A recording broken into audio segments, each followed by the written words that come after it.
Insightful podcasts by informative hosts.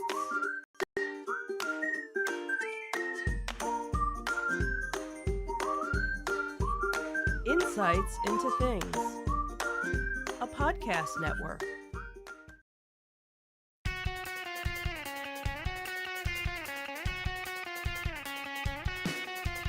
Welcome to Insights into Entertainment, a podcast series taking a deeper look into entertainment and media. Your hosts, Joseph and Michelle Whalen, a husband and wife team of pop culture fanatics, are exploring all things from music and movies to television and fandom. Welcome to Insights into Entertainment. This is episode 137, Hate the System, Not the Genie. I'm your host, Joseph Whalen, and my loving and lovable co-host, Michelle Whalen. Aww. Valentine's is right around the corner. I was going to say, is that because of Valentine's Day? That's our Valentine's themed message. That's it. We're done. Have a good one. Good night. Try the veal. Tip your waiter. How are you doing today, dear? I'm okay. That bad, huh? Hey, look on the bright side. It's Thursday. The week's almost over. Thank goodness. Yay, Thursday. Rough week? Aren't they all? Yeah, nowadays I guess they are. So this week on Insights into Entertainment, on our Disney Detective, fans prefer Universal over Genie, and TikTok wants us to think Disney put a shop owner out of business. Then in our Tales from the Edge of the Galaxy, happy birthday to John Williams, plus we finally get a release date for Obi-Wan Kenobi. And we'll probably have some closing comments on the Book of Everyone But Boba. And for our entertainment news this week, Dolly's paying the bills and Mickey's tribute to the monkeys. And as always, we'll finish up with our insightful picks of the week and a couple of afterthoughts. But before we do that, though, I would want to invite our listening and viewing audience to subscribe to the podcast. You can find audio versions of this podcast listed as Insights into Entertainment. Video versions of all the network's podcasts can be found listed as Insights into Things. We're available on Apple Podcasts, Spotify, Google, Stitcher, iHeartRadio, pretty much anywhere you can get a podcast these days. I would also invite you to write in, give us your feedback, let us know how we're doing, give us your own conventions that we can plug in our Afterthoughts segment. You can email us at comments@insightsintothings.com, on Twitter at insights_things, on Facebook at facebook.com/insightsintothingspodcast, on Instagram at instagram.com/insightsintothings, or links to all those and much more are available on our official website at insightsintothings.com. Are we ready? Sure. Here we go.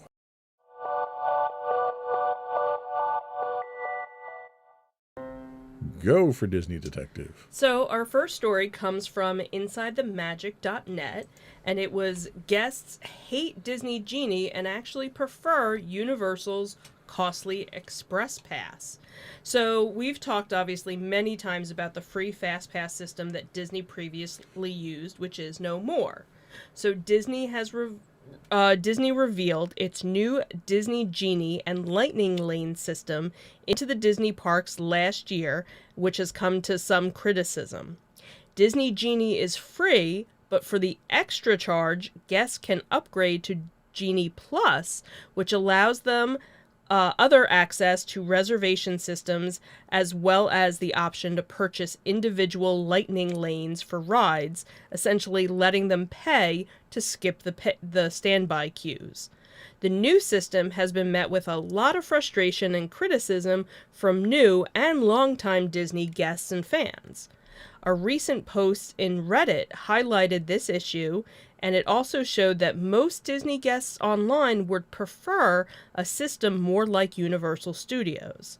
So the question posted in Reddit asked, if you had a choice in Disney when it came to skipping lines, would you prefer an express similar to Universal's pay one-time higher fee but skip all the lines, or stick with Genie Plus? And one answer that seemed to be echoed by others was, I have been reading various reviews of Lightning Lane Genie Plus and all the scheduling and planning that goes behind it, and quite frankly, I think I'd rather purchase an Express Pass like Universal. I used to think Universal's Express Pass was a lot of money, but now compared to Genie Plus, it seems worth it. Another user had commented, I would absolutely pay for a Universal Express at Disney if it was available. I dislike having to compete with others for the exact time and availability with Genie Plus and FastPass. I don't want to plan my entire day at 7 a.m. or 60 days out. It would be worth it to me to explore the park how I want and ride all the rides I want. This user agreed, saying Universal. Way fewer people would purchase, thereby not affecting the standby line negatively. Right now, so many people are buying Genie Plus that it kills the standby. It's a lose-lose for everyone except Disney. And another user commented, Universal. I hated planning my day around when I had a Lightning Lane pass. And this user agreed as well, saying that Universal Express Pass is a game changer. My family did it once, and now we don't do it without it. Even though you pay so much more, the benefits save you so much time. Disney Genie Plus and Lightning Lanes were released last year to some criticism and frustration, leaving some guests feeling confused by the service. In theory, this paid service should enhance guests' experience at the parks, but in practice, it seems to just be an expensive itinerary planner for some, while others love it. These paid services allow guests to skip lines for a price, meaning Disney now has a financial incentive to have longer lines. At Disney World, for $15 per day per guest, you can skip the long standby queue by making a Lightning Lane reservation, their new Fast Pass, and return at that time. Each park, however, there are only 2 attractions that guests would need to purchase a separate Lightning Lane ticket for if they wanted to skip those lines. And that would be the Seven Dwarfs Mine Train and Space Mountain in Magic Kingdom, Remy's Ratatouille Adventure and Frozen Ever After in Epcot, Star Wars Rise of the Resistance and Mickey and Minnie's Runaway Railway in Hollywood Studios, and then Avatar Flight of Passage and Expedition Everest in Animal Kingdom. Universal Studios Orlando has a similar pass, but it works slightly different than Disney's. The Universal Pass starts at $79.99 and allows guests to skip the lines on rides and attractions. Guests have the option to upgrade to an Express Pass, which allows unlimited skips for all participating rides and attractions, and that starts at $109.99. The Express Pass, however, can increase dramatically depending on the day and time of year. And the person that wrote the article had said they have seen it at some points during the summer months cost up to $200 for a single day. And they make a very interesting point in this article that Disney is now incentivized to have lines because they can make money off it. And that's an angle we actually hadn't really talked about up until this point here. Right, because we have always said you don't want to have a line. If you are a theme park owner, where are you making your extra money? Like, okay, you already got the money for them getting in the park. You already, got that. But if they're standing online waiting 3 hours for a ride, they're not buying food, they're not buying merchandise, they're not buying snacks. Right. Yeah, I mean, you lose out on concessions there, but, Disney's only charging $15. That's certainly not going to make that up. Right. I mean, I think a soda costs $15 at Disney now. Oh, yeah. A soda and a pretzel is probably like $15. So, yeah, $15... isn't really... So now, since they've already gone with flex pricing for park tickets... Right. ...based on usage in the park and volume in the park... Right. I could totally see them going Universal's method with this. Say, all right, 15's your base entry. Oh, well, we're busy today, so it's not going to be 30 or it's going to be 50. Well, and that's the thing is because the $15 is just to have Genie Plus, because regular Genie is free. Now, Which is really worthless. I mean, regular Genie is just right, and an that's the app thing that is I gives haven't you wait times. right, and I haven't really heard anybody do a hey, I just went to the park with just regular Genie. This is what everybody's doing. All right, I paid my $15 and tried it out for the day. And if you're an annual pass holder, you still have to pay the $15 a day. It's not even something where it's a perk and it's included if you have an annual pass.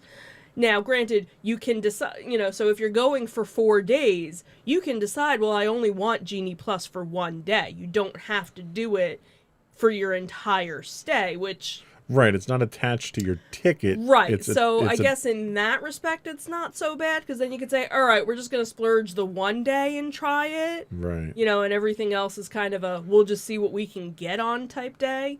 But then I don't think you have to have Genie Plus in order to do the lightning lanes, because I think that's... Again, I'm not 100% sure because we haven't been in a while and we haven't really... Nor do we plan on going for a while. So I kind of feel bad when, friends of mine have asked and I'm like, I don't know. You got to Google it. I really don't know. But with the lightning lane, it's not a set price. Right. The lightning lane does surge. So that does go up. So you could be paying $20 to go on just one ride or, anywhere from 15 to 25 or something. The bottom line here is... There are a lot of people that are very unhappy with this. Absolutely. Very unhappy with these changes. And just from a personal standpoint, we haven't been down. We're not going down anytime soon. And we've finalized the sale of our DVC membership, too. Yeah. So, and this is really coming from a diehard Disney family that, I've been down there. I don't know. We've been together 18 years now. Has it been that long? Yeah, about that long. How old's the child? Well, she's 15. Right, and we were together for about 3 years before that. Okay. Wow. So we've been together. You put up with me for 18 years now. Holy crap. Do I get a refund? No. In those 18 years, we've been to Disney. I've been to Disney, I think, 20 times now. 21 times, because there was a number of times we went multiple times a year. Yeah, there were a couple of years when we went twice. I think one time we went three times. Every time you maybe buy a season pass, we went 3 times. You get our money's worth out of it, which I'm not really sure how the math works on that, but okay. Totally works. So we're a family that in 18 years, we've gone down over 20 times. Right. And now we're not going down because of this. That's the story that Disney needs to hear and understand, because and I'm sure we're not the only one. It is not unique to us. Right. There are thousands of people. Mm-hmm. So Disney needs to think how much money they're losing now, nickel and diming people and pissing people off. Yeah.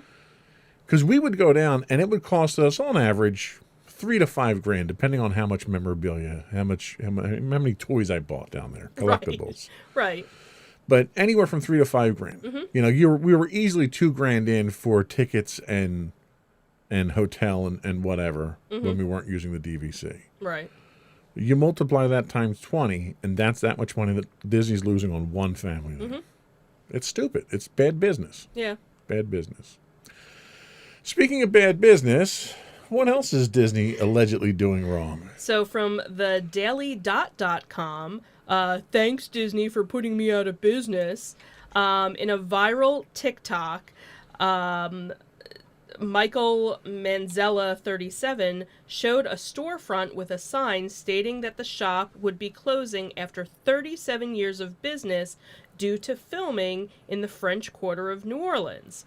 The sign states, "Thanks Disney and NOLA Film Office for putting me out of business out of 37 years at this location." The sign continues, "I survived Katrina, the BP oil spill, the building next door collapsing, mandatory COVID closure, to just name a few, and who would believe Mickey Mouse would take me down?" Now, during the recording, a person behind the camera reads the sign out loud, and then someone faintly says F Mickey in the background.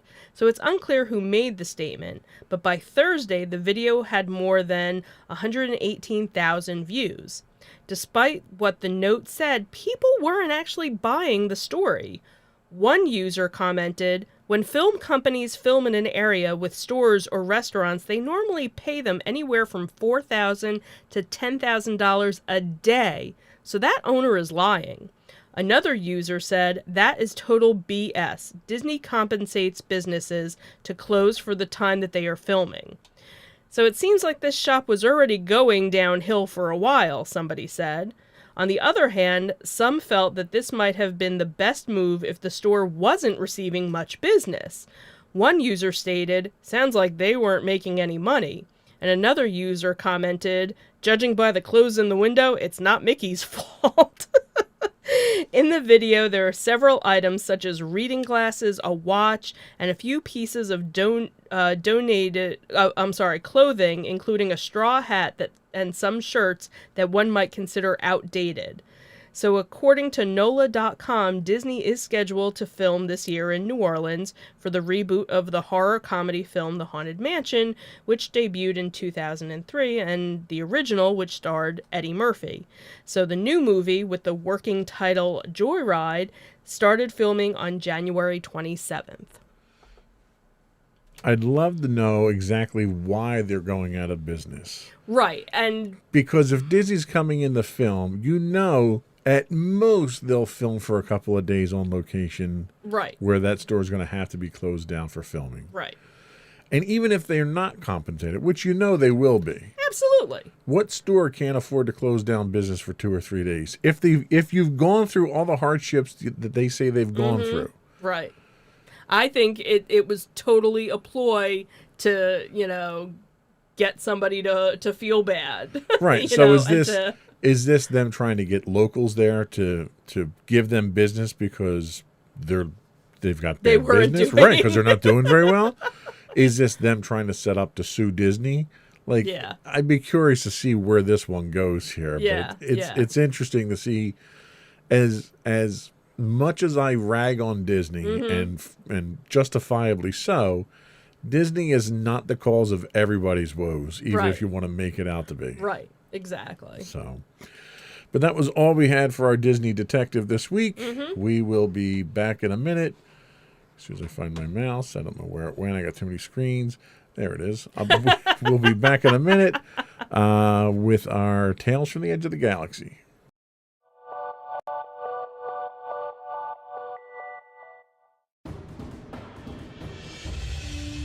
For over 7 years, the Second Sith Empire has been the premier community guild in the online game Star Wars: The Old Republic. With hundreds of friendly and helpful active members, a weekly schedule of nightly events, annual guild meet and greets, and an active community both on the web and on Discord. The Second Sith Empire is more than your typical gaming group. We're family. Join us on the Starforge server for nightly events such as operations, flashpoints, world boss hunts, Star Wars trivia, guild lottery, and much more. Visit us on the web today at www.thesecondsithempire.com.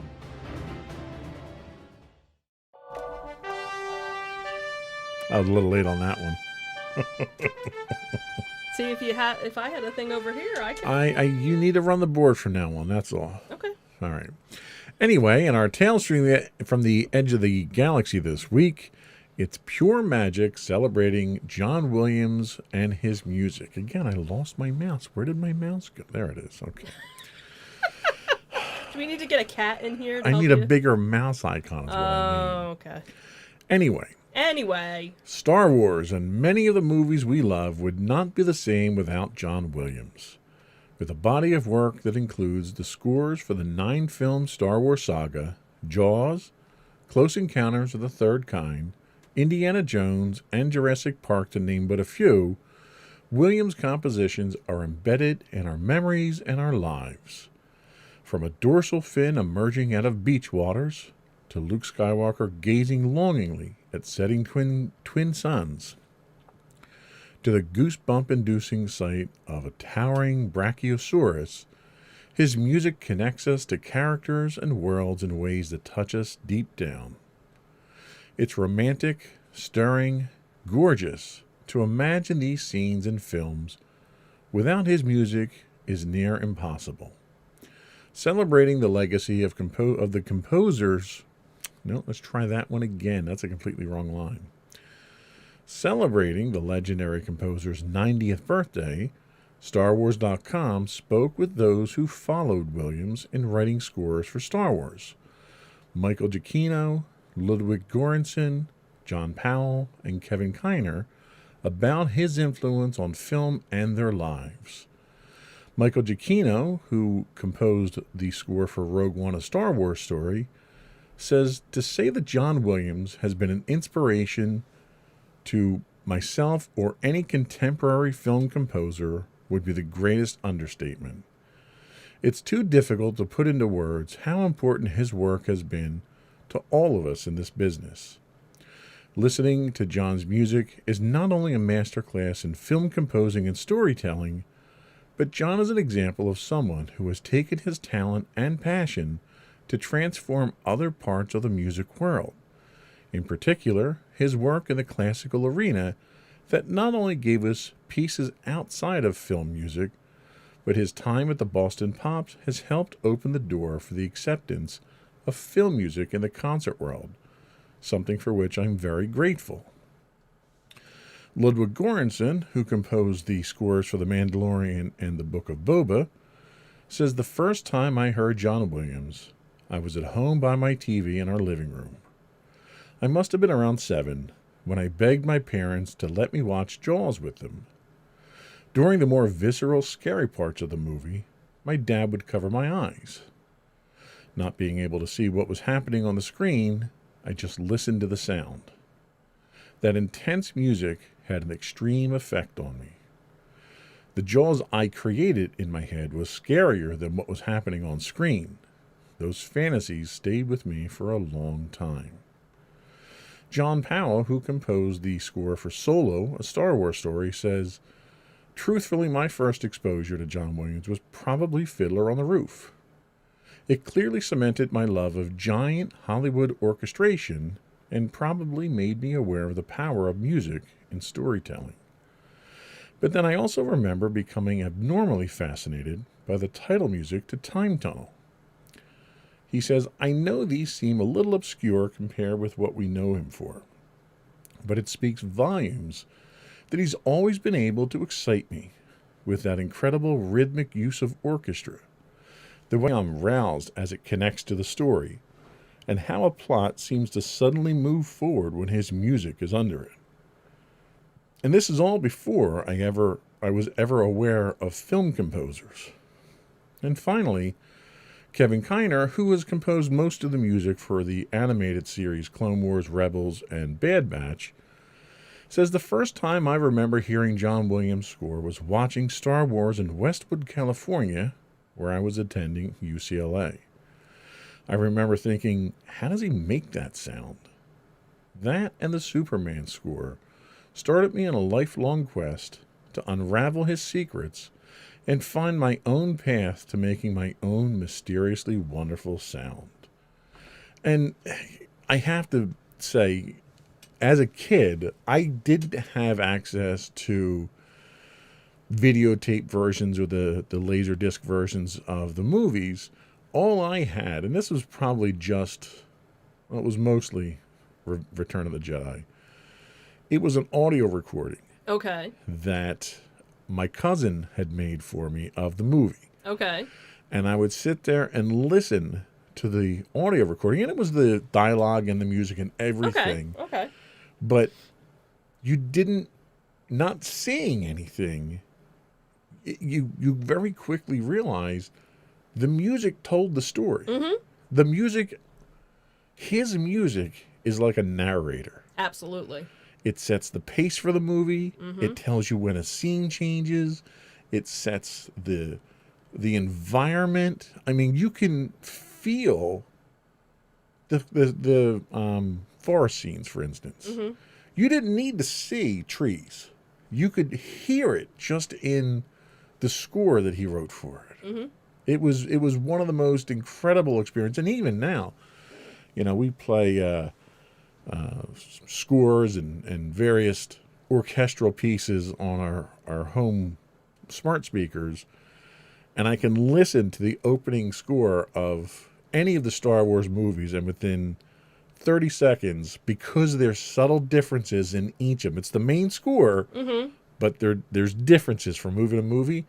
I can tell you which movie it is, and as it progresses through the score, I can tell you what scene it is, where the dialogue comes in, and that's how powerful his music is. And what's also funny is that when we listen to those channels, not necessarily it being a Star Wars channel, 80% of the movie or 80% of the songs are John Williams songs, because not only has he done all of Star Wars and all of Indiana Jones and most of Harry Potter and, all of these iconic He's incredibly movies. prolific in the impact that he's had on pop culture and music across various genres. Yeah. It's worth noting that, I only read excerpts of the interviews.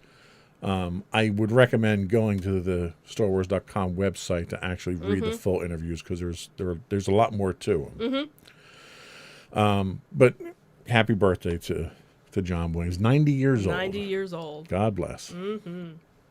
Also this week in Star Wars news, Obi-Wan Kenobi gets a debut date. So one of the greatest Jedi ever is back for a new mission. Obi-Wan Kenobi, the new limited series from Lucasfilm, will debut May 25th exclusively on Disney+. The series stars Ewan McGregor reprising his role as the iconic Jedi Master. The story begins 10 years after the dramatic events of Star Wars: Revenge of the Sith, in which Obi-Wan Kenobi faced his greatest defeat, the downfall and corruption of his best friend and Jedi apprentice, Anakin Skywalker, who turned to the dark side and became the evil Sith Lord Darth Vader. No spoilers, though, in case you haven't seen it. If you haven't seen it now, you're like 40-something years late. The series also marks the return of Hayden Christensen in the role of Darth Vader. Now, the other thing that's worth noting is that we've only gotten a teaser trailer so far out of this, and it was less shots from it was a mix of art, a couple of shots from the series, and interviews. So it didn't really show you much of what was happening in the show. Right. So everyone's eagerly anticipating the teaser trailer, the actual full trailer to show up. Right. Speculation is it'll drop during the Super Bowl this weekend. Okay. So one more reason to watch the Super Bowl. Okay. I didn't have enough already, so. Yeah, I didn't really have any. Yeah, so. No boxes. Yeah, me either. So, anyway, that's all we had for our Tales from the Edge of the Galaxy. We'll be back in a minute after a quick break with our entertainment news of the week.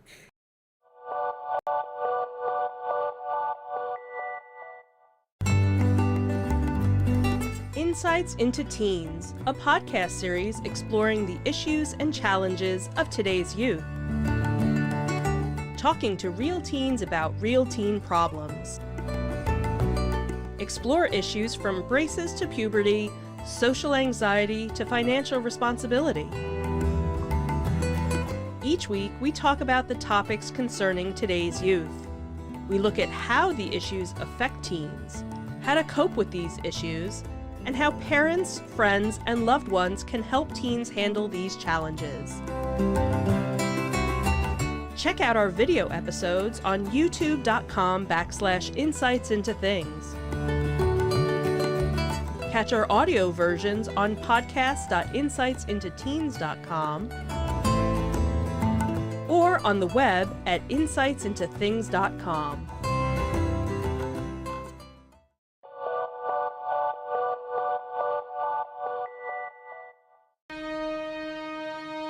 Go for entertainment news. So, leave it to Dolly Parton to deliver the good news of the day. From CNN.com, it seems that the legendary singer's theme park, Dollywood, will begin paying full college tuition for all employees who choose to go.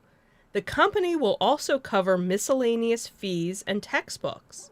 The education perk is available to employees starting on their very first day of work and will be available to all seasonal, part-time, and full-time employees. The tuition coverage starts February 24th. Dollywood has a reputation for caring for its employees. Along with the new tuition benefit, employees receive access to the Dollywood Family Healthcare Center and provide free meals for every working shift. They also have an apprentice and leadership training program, and the park also pays a portion of child care costs for employees who need child care while they're at work.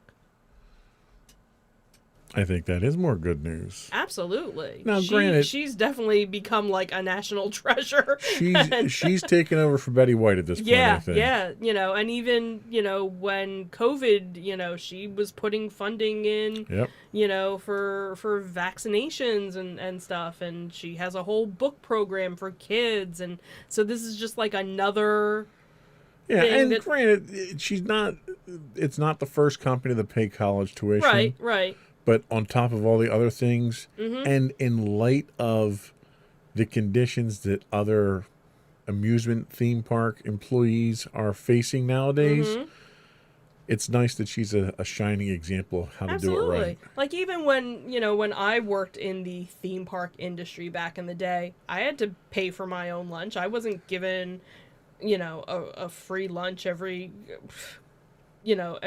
time I worked. Granted, I wasn't paying the same price as guests were going. You get an employee discount. I was getting an employee discount, but still, I still had to pay. So if I was working a 5-day work week. And unlike some theme parks, I'm sure Dollywood doesn't grow a chunk of their own food that they can serve to their employees Probably not. at no cost. Yeah, that would be a place that I would want to go to, just to say I've been. That and the Holy Land experience, but that can't closed do down. that. Yeah. That one closed. We missed that one. We had that opportunity. Well, we better get the Dollywood before they close. I bite your tongue. They better not. Maybe that's what we'll do this summer. We'll go to Dollywood. Well, one thing that is going to be closing out is a farewell tour for the Monkees. Yeah, so from RollingStone.com, it seems that Mickey Dolenz is going to honor his departed Monkees bandmates with a special tour. So Mickey Dolenz is going to honor bandmates Michael Nesmith, Peter Tork, and Davy Jones with a special tour. He's billing it as Mickey Dolenz Celebrates the Monkey, and it kicks off in April. He said, I felt it was very important to gather the fans properly and properly celebrate the lives of Davy, Mike, and Peter. People have been contacting me requesting that I honor them in a way where the extraordinary impact of the Monkees can be properly acknowledged. We spent such a great deal of time together. They were like my brothers, and I want to share some of the great joy we had together. Dolenz will be backed by a 7-piece band for the show and will play all of the Monkees' hits in addition to signature songs by all 3 of his former bandmates, including Nesmith's Different Drum and Papa Jean's Blues, Tork's For Pete's Sake and Can You Dig It, and Jones's Look Out, Here Comes Tomorrow, and Valerie. He's also going to share stories from his time in the group and show unseen images from his personal archives. Dolenz is the voice behind many of the group's most famous songs, including Last Train to Clarksville, I'm a Believer, and Pleasant Valley Sunday.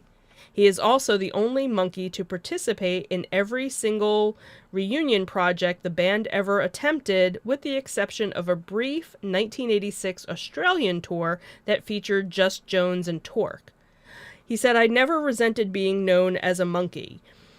He had told Rolling Stone last year. Your career is like a train that takes an enormous amount of inertia to get it going. When it finally gets going, some people try to stop the train. There are the people that you see in concert and they go, I'm not going to sing any of my old hits. I'm going to change my entire image. and then they try and they stop the train. Very seldom does that happen. It's virtually impossible, and you piss off the fans. Dolan spent last year in an extensive Monkees farewell tour with Michael Nesmith that wrapped up just 26 days before he had died from heart failure.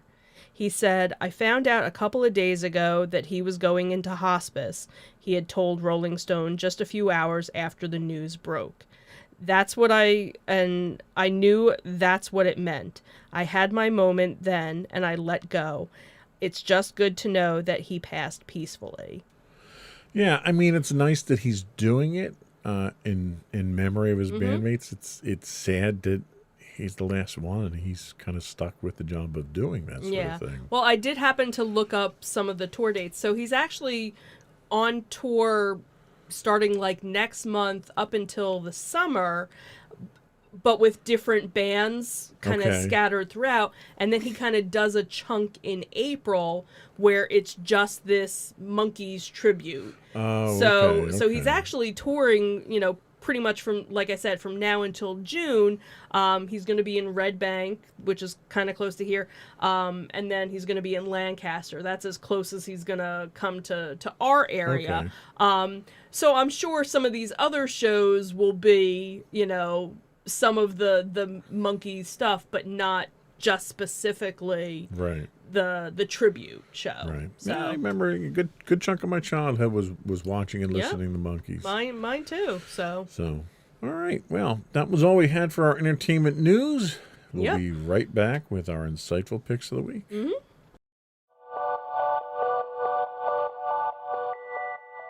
Go for your insightful pick. So my insightful pick this week is a show that is on Netflix. It is called Archive 81, and it is about an archivist that takes a job restoring damaged videotapes and gets pulled into the vortex of a mystery involving the missing director and a demonic cult. It's an intriguing blend of horror and noir, and Archive 81's offers an addictive supernatural thrill that are haunting in the best way. And it's also, Archive 81 happens to be based on a podcast that's kind of talks about lost, found footage of horror things and whatnot. So they kind of loosely based it.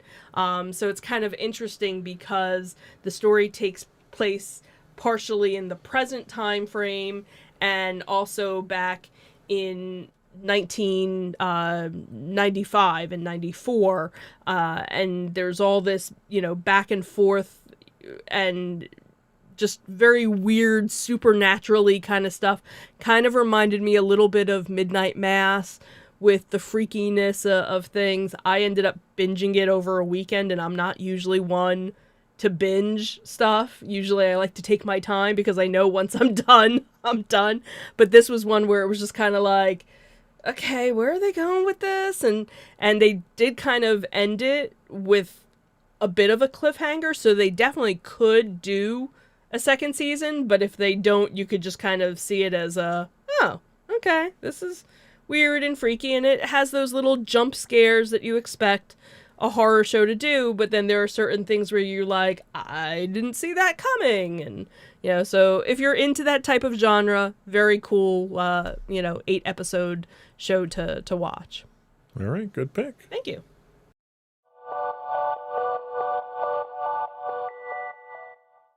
So my pick this week is a documentary, I guess it's kind of a documentary, Engineering Catastrophes. Experts, it airs on Science Channel, by the way. Experts look at engineering blunders that have either caused catastrophes or are disasters waiting to happen. They use cutting-edge technology to examine what went wrong and to figure out if it can be fixed. Over the course of 5 seasons, they explore bridge collapses, building collapses, catastrophic fires, railroad accidents, construction mishaps, natural disasters, and more. Each episode is a lesson in engineering, science, and planning.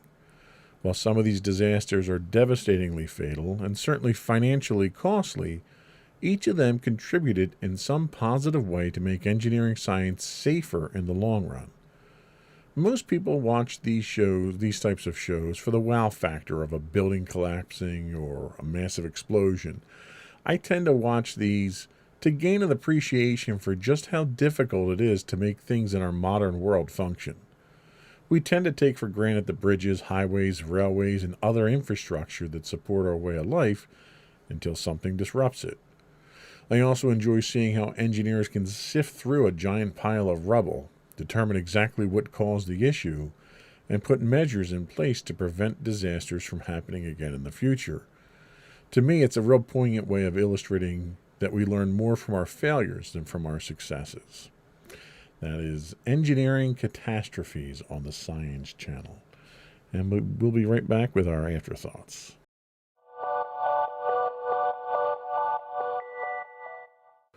So, we've been talking about these. Let's plug them real quick. Sure. So we have Nerd Fest. Gotta love that. Which is February 27th. It is at the Holiday Inn in Swedesboro. It's just the one day from 10 to 4. Admission is $5. Kids 12 and under are free with a paying adult. And then, of course, our favorite... ZoloCon. That will be March 5th and 6th in Warminster, Pennsylvania. Admission on Saturday is $15. Kids are $5. And then on Sunday, general admission is $10 and kids are free. All righty. Before we go, I do want to once again implore our listening and viewing audience to subscribe to the podcast. You can find audio versions of this podcast listed as Insights into Entertainment. Video versions of all of our podcasts can be found listed as Insights into Things. We're available on Pandora, Castro, Stitcher, Podbean, Buzzsprout, and any place you can get a podcast. I would also invite you to write in, give us your feedback, give us your conventions you'd like us to plug.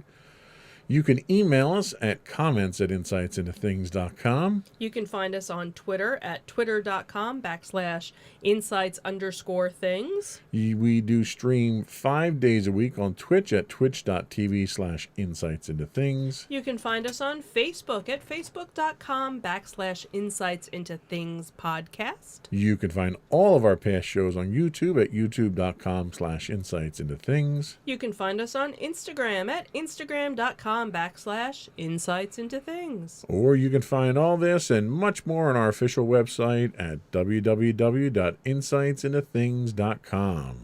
And that's it. Another one in the books. Have a good week, everyone. Bye. Bye.